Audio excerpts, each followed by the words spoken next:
भगवान परशुराम के पिता ऋषि जमदगिन और माता रेणुका को परशुराम जैसे पुत्र के अलावा कामधेनु गाय भी मिली हुई थी।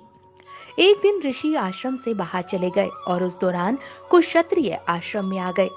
उन लोगों को भूख लगी थी। उन्होंने कुछ खाने के लिए मांगा।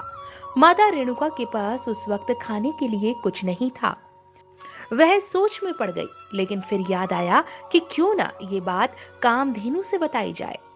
माता रेणुका ने जब ये बात कामधेनु को बताई, उसके कुछ पल में ही कई प्रकार के व्यंजन बनकर तैयार हो गए। उन्होंने अपने राजा कर्तावीर्य सहस्त्रास अर्जुन के लिए उस गाय को खरीदने का प्रस्ताव रखा, लेकिन आश्रम के साधुओं ने नकार दिया। वे जबरन गाय को ले जाने लगे, तो परशुराम ने सभी को मार डाला और गाय को वापस आश्रम में ले आए।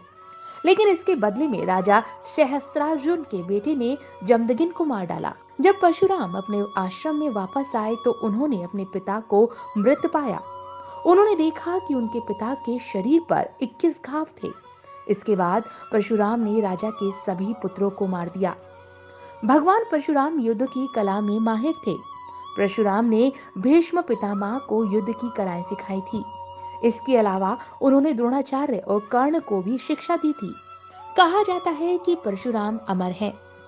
वह भगवान कल्कि को भी युद्ध की नीतियां सिखाएंगे, जो भगवान विष्णु के 10वें अवतार होंगे।